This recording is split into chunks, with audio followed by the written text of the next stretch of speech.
hadalkayga waxaan rabaa inaan ku bilaabo ilaah baa mahad leh oo halkan isugu keenay maanta.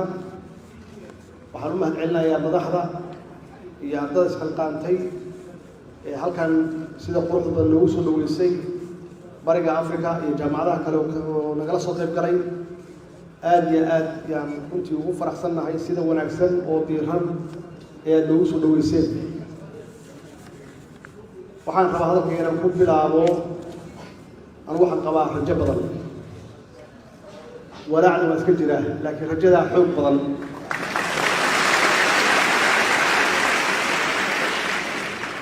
rajadu waxay tahay intii uu noo sheegay wasiirka tacliinta oo uu sheegay inta iskuul hoose la dhisay iyo inta iskuul sare la dhisay inta jaamacadooda ku yaalla iyo guud ahaan ardada la sheegay oo jaamacadaha iyo iskuullada dhigta primary-ga ilaa jaamacadaha dhigta oo lagu qiyaaso 200,000 iyo guud ahaan ardada Soomaaliyeed oo hadda dhigta jaamacadaha iyo iskuullada oo aan oran karo waxay gaari karaan 100,000 milyan waa gaari karaan. rajada aan qabo waxay tahay intaas oo ardayda wax baratay waxa ay qaban karaan tacliintooda ay ku qaban karaan oo dalkooda ku horumarin karaan. maxaa yeelay waxaan ognahay in la yiri tacliintu waa iftiinka nolosha. intaas oo mutacalimiin ah oo wax baratay rajada aan qabo waxay tahay inta ay Soomaaliya hor wadi karaan ayna horumar gaarsiin karaan. wax sahlan ma aha oo weliba lagu sheego la yiraahdo dhalinyarada Soomaaliyeed waa 70%. waxa weeye waa rajo weyn. walaaca jira wuxuu yahay meeshii shaqo looga heli lahaa intaas oo arday ah. taasna waa waxa laga rabo dawladda iyo siyaasadeeda iyo policy-geeda inay la timaado. markaan waxyar kaga warramo xaaladda Soomaaliya jirta iyo meesha aan rabno inaan ka ambaqaadno waxay tahay kow waxa runtii shaqooyinka abuura oo maalgelinta keena horta waa dawladdaas oo la timaada siyaasad wanaagsan iyo xasiloonaan siyaasadeed la timaada. marka laga tago waxyaabaha aan siino muhiimadda koowaad oo ah dhanka amniga oo ah inaan soo celino amnigu wax walba u wataa oo magaaladan aad arkaysaan Garowe iyo Puntland horumarka ay gaarayso iyo inta uu Tarson sheegay iyo in ka badan ba waxaa lagu gaaray nabad yaa lagu gaaray. nabaddaasna waa ognahay waxa aasaaska u ah. aasaaska waxa uu ah oday dhaqameedyadii iyo salaadiintii iyo culimadii iyo isfahmay iyo siyaasiyiintii. taasaa waxay keentay marka dadka in loo macneeyo oo lagu hogaamiyo inay isqaataan oo is ogolaadaan oo ay walaaloobaan. runtii taasna waa waxa aan doonayno in dalka dhan aan u gudbino. marka horumarka halkan aan ka aragna marka iyo dhalinyarada soo baxaya oo boqolaal ka kuna waa inaan u helno markii ay iskuulka hoose dhameeyaan oo kii dhexe ay dhameeyaan oo kii sare ay dhameeyaan oo jaamacad ay dhameeyaan oo intaas dhaqaale lagu waday oo waalidiintu ay kharash galinayeen inay ilmahoodu ay gaarsiiyaan mustaqbal wanaagsan. waxaa laga rabaa dawladdii u keeni lahayd siyaasaddaas oo dalka u keenta dhaqaale. dhaqaaluhu ma aha kaliya kan dalkeena ku jira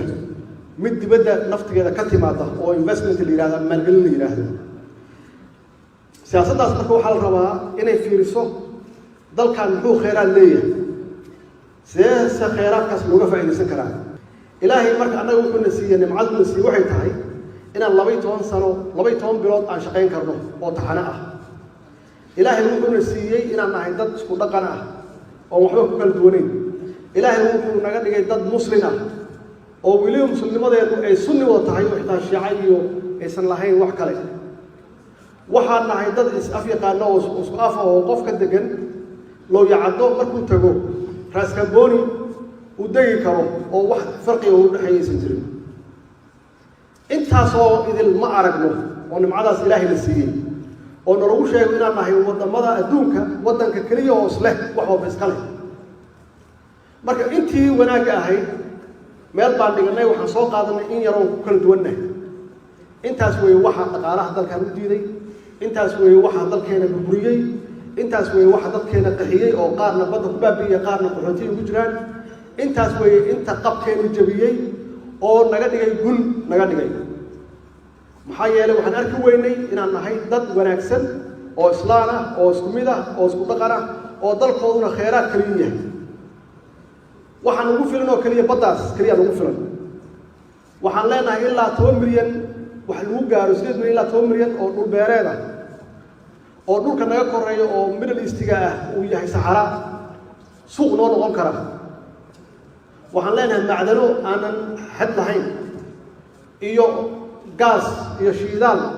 iyo macdan kale leenahay ma aha dal wax lagu hodmo waxa lagu hodmaa waxa weeye dad yaa lagu hodmaa waxa lagu hodmaa dadkaasi oo leader wanaagsan leh kana dambeeya oo la shaqeeya yaa lagu hodmaa marka waxaan doonaynaa marka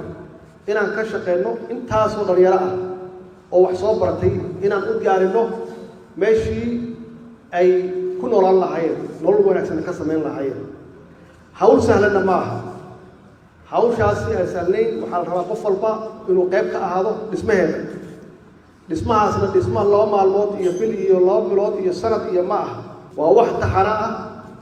oo joogto ah in looga shaqeeyo juhdi weyn kulli ee ummadda ay wada galiyaan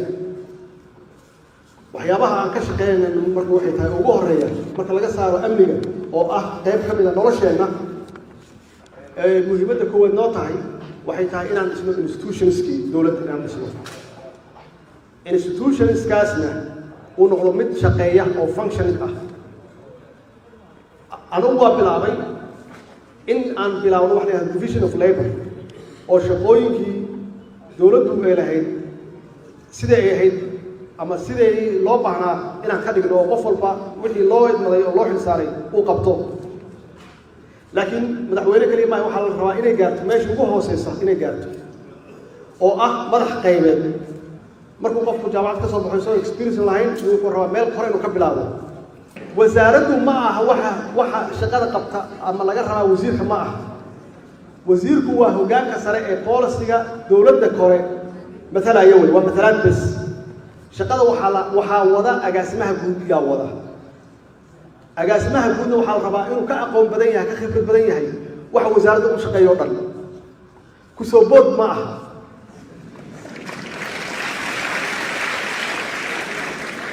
wax walba waxay naga gashay inflation qof walba wuxuu rabaa meel kore inuu ka bilaabo 27 sano wax waa socon la'yihiin wuxuu socon la'yihiin waa intaas wax kale ma aha ku soo boodanow marka waxaa la rabaa in la yeesho patient iyo dulqaad qofku markuu jaamacad ka baxo waa inuu meel hoose ka bilaabo maalin walba jaamacaddu ma aha khibrad inay ku siiso maaha jaamacaddu waxay ku siinaysaa waxay ku siinaysaa maapkiiyo ku siinaysaa qidadii oo aad meeshaad ka bilowda taqaano meeshaad ku dhammaan lahayd aad taqaano laakiin weli maadan fuulin baabuurkiio ma tegin weli meesha ugu dambaysa waxay ku siinaysaa jidka ku tusaysaa oo keliya laakiin meeshaad inaad tigti waxay u baahan tahay khibrad badan marar badan inaad lunto si aad meesha aad rabto aad u gaarto taas wey waxaan ka shaqaynayno oo ah institutional building aan ka shaqayno oo anigu aan hawshii aan u sii daayay shaqadii fulinta aan siiyey fulintana waxaa laga rabaa inay wasiirada u sii daadajiso oo hoos sii geyso wasiirkana waxaa laga rabaa inuu dhiso agaasimihii guud iyo intii ka hooseysay inuu dhisaa la rabaa 4.5 waxay lagu soo biirisay hawl cusub iyo lagu soo biirisay oo ah in lagu qaybsado dowladnimadii iyo shaqadii 4.5 qabiil lagu qaybsado oo aan la fiirin tayo iyo quality aan la fiirin oo aan la fiirin qofka inuu jaamacad ka soo baxay oo aan la fiirin qofka khibrad inuu leeyahay oo la yidhaahdo ninkan beel hebel iyo ka yimid ha la geeya meesha way nagu dheeraatay awal waxay ahayd inaan ku soo fuulno saaxada dowladnimada inaan kusoo fuulno keliya ahayd laakiin waxay nagu qaadatay 17 sano nagu qaadatay welina waa ku jirnaa oo waa uga dallici laanahay korna waa uga socon laanahay inaan qaab axsaaba iyo qaab mabaadii ah inaan dowladaheena ku dhisano يقاب قفل بلغو قيمنا يو أقونتي سي كرتي سي وفنانتي سي سومالي سي ودنمي سي أنكو قيمنا وحنكون جرنا مركا إنا بدلنا قاب كاس أو قفك هدي وحل هايو إن عدي صدن إيه آمنتو قفك هسي عداسي إنه مثلاً لكن شقده هو هي أمة الصومالية إسقين هتوصل سمينين لو عاية اللية إنك هو وحمتره دتكيس وحمتره وحي كانت المركة قفك هسي إنه ضد إريو وحقدركوا إريو سيئو أمان وجهروا بيشيس وكانوا مركب بيشيسي وأنت لقيها من اسمه قرنين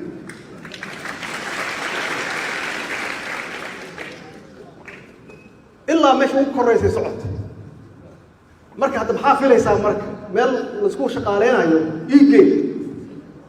نرجع كدك ضد كاجا كتجي وحكفل يسوي وحالد هذا أن كجر نوي أو تضوي توصل ولي لدى على دعنا إن الانستوشن كي قرن عن السنو أو وحول بإنفليشن يكشوا أو قفل بويره هذا هبل ويقالوا حبة قرين يا وح إن أدرك أساسية أنا قاعد أيد دنيسي وح أو وحي أنا قطع ترتن قبيل أنا قطع بس إذا نقول ده ترتن ضد نمو إيوه ضد أقاني إذا نقول مركا إنا بلاونه حوشاس أو حفيز كي يكمل بلاونه أو حفيز على الأورق حفيز كان وحاسكال رهيب أو هذا حفيز كان وحفيز صوماليات أو إذا كان إيمانك أقطان أو دلال كيني كرتدين يا قوتين أتقطك تان ماشي أرتان عدالتين لكن اعتماد ماشي أو عدالتي أكشقينه أو إذا محبوك وايد نين كلا أحد يأذو ونكسر إذا محبوك وايد معناه هو حيتاين امتحان إلا قالوا قفل بأنتم مسكحيس الشيرو ووحكوه هلو أنت أوجس مقعيس يا زوج وحكوه راني تاس وكشقينا أو هوش إذا كنتنا طلبات أو أن ردتك إن كبد إنه سيده فكران ومسماسوقة أو إذا أنا كل حجرت السيستم كانوا سحول كل حجرته أو نلقط البابين أنا هدرك أدوك ومسماسوقة بدل إن بدلنا إذا اللو بعية ضد سلالة النهي ضد ضغم في عنا النهي ضد وانكسنا النهي إن أنا نلقط البابين ضد حل إن نلقط البابين أو أن نقول ضد أدوك وانكسن أو ياشين وحيلا هاي القبل هاي وحيابا حلقك وكأشون جرين وأنا كفاني جرين أنا أروح على الرواء إن أنساسية وليس كفي عنه مركا إن أنكفوا قال مصماسو مركا كواد وحاران أو إن تقفوا إحاطه أو قفك أتكو تكرفشوا وعدال دراء سميسو قف وحاران محايلي والوسوس تاجنا يا آخره الدون كان أنت ضاو شاهي هيئات يتشغيني سهروا سعون ميسو محايلي قف كان لي تاب كانت ماشي لقاها بنا كانت قف كاون أكسن أو هوشة كودسة هذا بيزنس جدا ما أعرف تذكر على السلطة الصومالية وحي أوهد من أو نقالوه إيه أمرين وحي قرطان قفل بقف كفي عين محايل وحي ربان قف كان العقل صنيو قفل بقف كعقل حية كأقول دريه ما كينا محاول وحلو ذليه أو ما تقدر حي سنة محاول دين تاس مرك وحلو ذليه ما ينادوا منه واحد قف قاروا ليه ما ينادوا سنة واحد وافقايا معه مرك ساس وحال ربان دقن كاس بيزنس كجرا إن أن كانوا دقن كدول النمد أو أن كفوا إنه إحدى مركب قفل لقراي طلبات أمانة وماذا وحلاص أروريو إن سفي عن لوجو ما ملوه محايا له حاران ومت كدحية أو عمورله أو إندور أو لجورله أو مت حنوصل له أو مت هذا عروش كجرله مت محن كورة هذا أنا حبك كل جرين إنه ده إلهي مسكحان سيرين أما وارله يا وحلو ودي مركب هذا وحكى قاضي عروض هذا جيسو عروض هذا ما أنفع صنايات أنا آخره وحكويا حساب تلا قوت الله مركب أمانة ناس ومضى نودي بتي إن سفي عن وإله وش الله ما أمره وحوي ووحنا دون إنه إن دقن كسياسة أن كسر درنه أما دقن كفهمك دول لماذا إن كسر بيرنه سي أن ولا ترتنه ولا جان قادنه عالم أنتي سكالي محايا لكوا وحنا سيناي أو لا هي دل كان مساكين تا دل معه دل كان دل مساكين معه دد كيسا ميل كان ku socda dadka dhahay dalkan aan lacag geeyno waa dal lix bilood shaqeeya وضل نجد الير وضل نجد خيرات ير وضل أن كون أكسنه يو عليه ضد كان وحن أجن وراشين أجن بدهن نواع عجان بيرهن نواع جنان حولهن نواع وحوي حولها وبدل عالم كان لنا هاي يو عليه ضد كان هلوجي مسكو يقليه هلوجي مدة بخار كجرتي wax kala ma aha madaxdooda iyo dadkooda iswata madaxdoodana waxay u maamulaan wixii loo dhiibay si nidaamsan oo dadkooda deeqsiiyaan ma u maraynaysan xitaa xoolahooda inay siiyaan cayr bini'aadamka iska dhaaf xoolahoodu waxay siiyaan cayr iyo siiyaan si xoolaha loo dhaqaaleeyo u noolaadaan waa gaari karnaa heerkaas inaan ummado kale aan wax siino waa gaari karnaa laakiin waxaa la rabaa annaga mindsetkeena maskaxdeena inaan bedelno oo qofkii xil loo dhiibo uusan u qaadan wax isagu leeyahay iyo wax reerkiisa leeyihiin waa dambi aakhiro haddii wax ummad ku dhibatay aad qaadato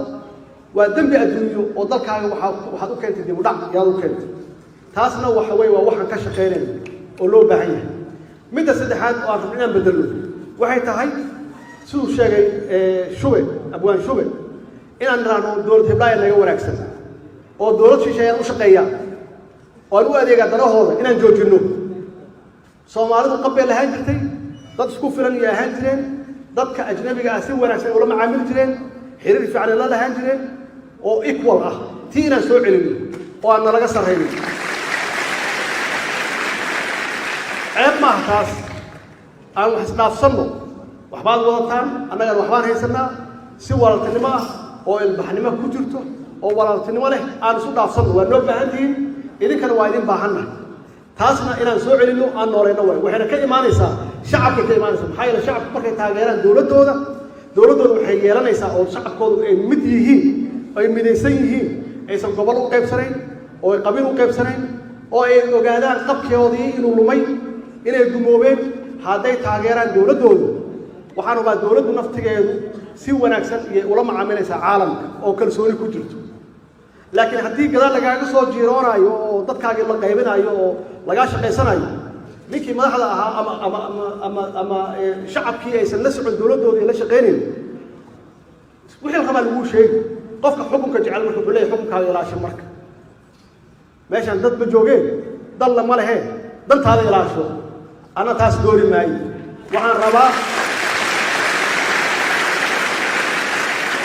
waxaan rabaa dadkeenu inay yihiin dad wanaagsan oo waalaha oo isku duuban